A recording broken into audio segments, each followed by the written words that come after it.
তৃতীয় শ্রেণীর শিক্ষার্থীরা তোমাদের যে গণিত বইয়ের 61 পৃষ্ঠা রয়েছে ওখানে সঠিক উত্তরগুলো রয়েছে।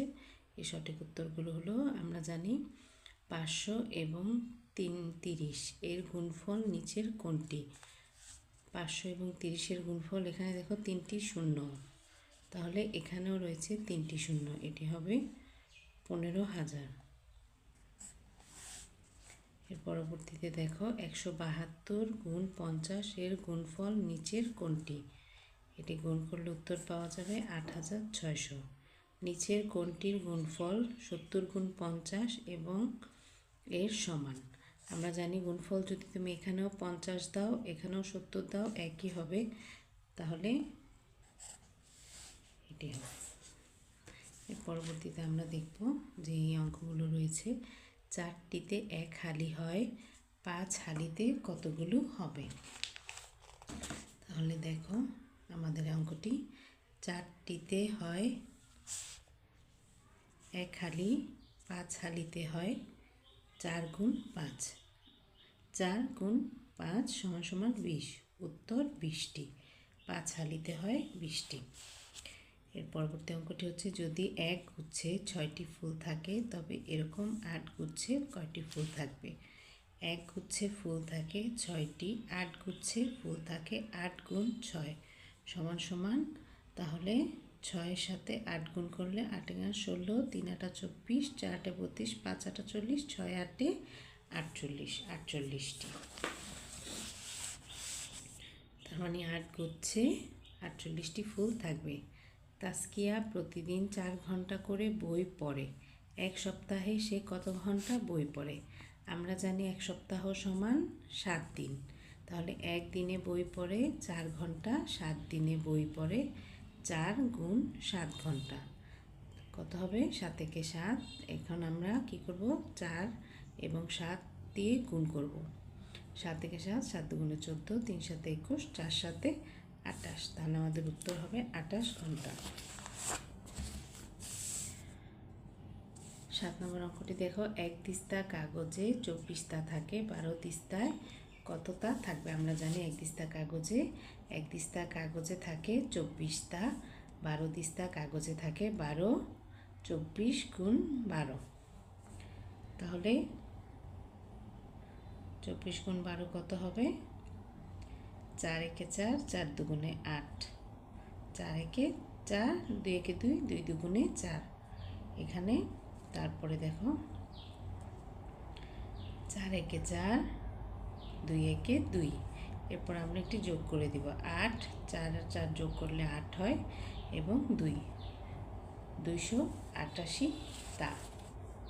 12 দিস্তায় 288টা কাগজ থাকে। 100 পয়সায় 1 টাকা হয়, 10 টাকায় কত পয়সা হবে? 1 টাকায় হয় 100 পয়সা, 10 টাকায় হয় 10 গুণ 100, তাহলে 100কে আমরা 10 দিয়ে গুণ করব, এখানে 0 0, 0কে গুণ করলে 0 দিয়ে 0ই হয়, 0 × 1 = 0, 0 0, তাহলে 0 × 1 = 0, 0 0 0 1, এখন আমরা যোগ করলে উত্তর হয় 1000। একটি বইয়ের 130 পৃষ্ঠা আছে, এরূপ 28টি বইয়ের কত পৃষ্ঠা আছে? একটি বইয়ে পৃষ্ঠা আছে 130 পৃষ্ঠা, 28টি বইয়ে আছে 130 গুণ 28, তাহলে আমরা 130কে 28 দিয়ে গুণ করব, 8কে 0 দিয়ে গুণ করলে এখানে 0, 8 × 8, 8 × 2 = 16, 3 × 8 = 24, 24-এর 4 হাতে আছে আমাদের 2, 8 × 8, 8, তাহলে ওই 2 যোগ করলে 10, 1040। এখন পরবর্তীতে আমরা আবার 130কে 2 দিয়ে গুণ করব, 2 দিয়ে 0কে গুণ করলে 0 হবে, 3 × 3, 3 × 2 = 6, 2 × 2, এখন আমরা যোগ করব 0 4 6 3, 3640, তাহলে 28টি বইয়ে 3640 পৃষ্ঠা আছে।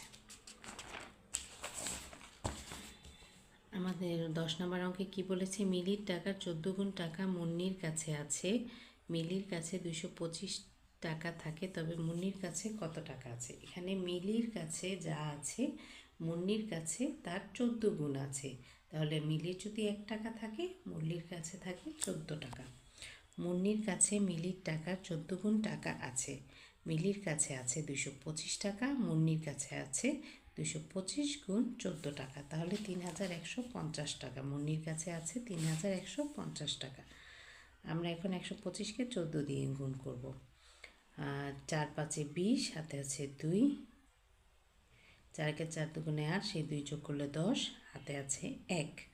এখন 4 একে 4, 4 দুগুণে 8, সেই 1 যোগ করলে হয় 9। এরপরে এখানে 0, 225 একে 225, 0 5, 9 আর 2 যোগ করলে 11-র 1, হাতে আছে 1, 2 এর সাথে 1 যোগ করলে 3, তাহলে আমাদের উত্তর হয় 3150 টাকা। একটি ইলিশ মাছের দাম 750 টাকা, এর 20টি ইলিশ মাছের দাম কত হবে? একটি ইলিশ মাছের দাম 750 টাকা, 20টি ইলিশ মাছের দাম 750 গুণ 20 টাকা, তাহলে 750 গুণ 20।